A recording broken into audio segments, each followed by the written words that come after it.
Welcome back to my channel. My name is Cameron Brown and I am a composer and a pianist.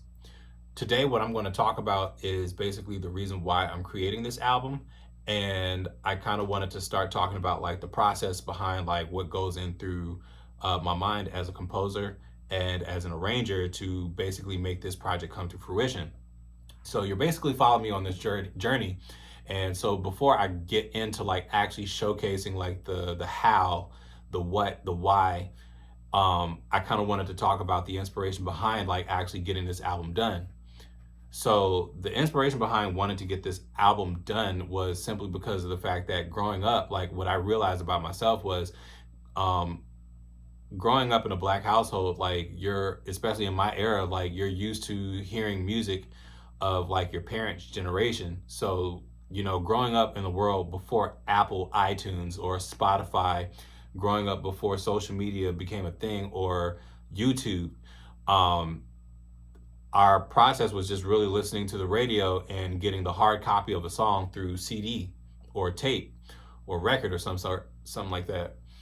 So what my time was, I grew up listening to the music of my mom's generation of music, which basically was the Motown sound. So listening to things like the Jackson 5, listening to the Supremes, your Diana Rosses and all that stuff, like just listening to Stevie Wonder, Smokey Robinson, all of them. You grew up on those artists. And so you didn't really deviate from the norm. So things like classical music only came in sparingly, and it was normally only through commercial. And you would hear something like Beethoven's Für Elise. You would hear something like the Minuet in G major by Bach and things like that. But that was only like really in just like commercial use or for some kind of TV episode. But it wasn't something that you just kind of like stopped and just listened to. So especially going to schools where the population was predominantly black, like you don't really see this kind of exposure. And so it wasn't until like I started learning um, piano on my like with the teacher and all that stuff that I was exposed to the likes of names like Bach, Beethoven, Mozart, Haydn, Brahms, and so forth. And when I went to college, of course, like, being involved in the music department, you end up being a part of different productions where you're also given those exact same artists, but you're giving it to you in like the choral settings or orchestral settings, and that becomes like your everyday norm.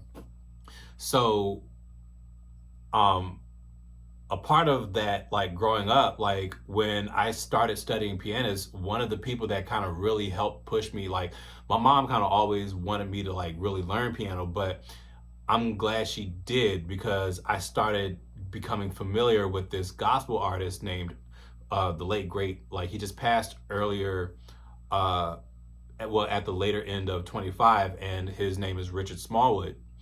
And Richard Smallwood was an amazing artist, like an amazing gospel artist, and he's had so many hit songs, like almost anything and everything that he's touched has never disappointed, basically.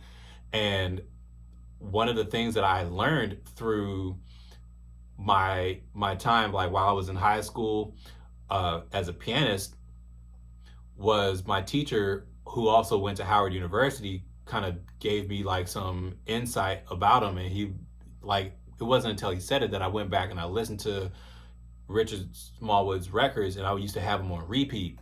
But he would tell me that, Richard Smallwood's music is built, it's the gospel sound, the traditional gospel sound of the church, but it was based off of like jazz, as well as he combined jazz and classical together.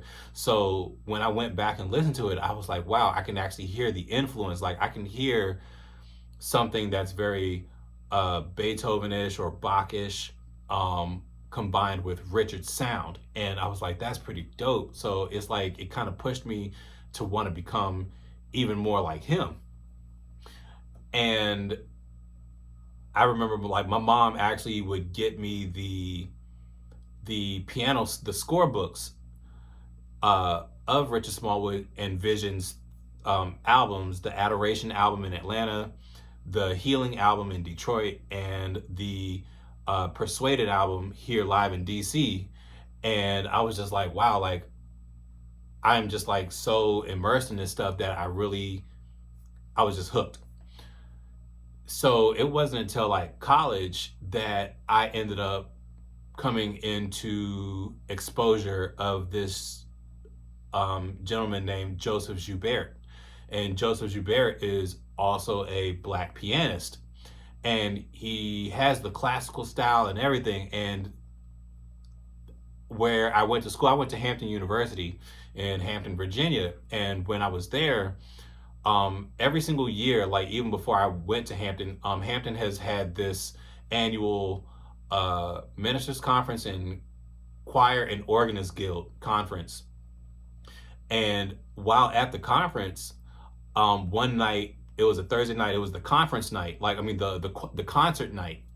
And while I was at the concert, Joseph Joubert gets up on stage and he debuts this song by Richard Smallwood called Total Praise.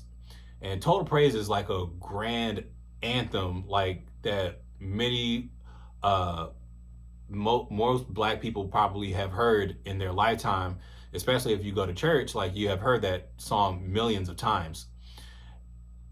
And listening to Joseph Joubert's arrangement, his piano solo arrangement of this piece, I was just like, man, this is amazing. Like, I can't believe he was able to do something like that.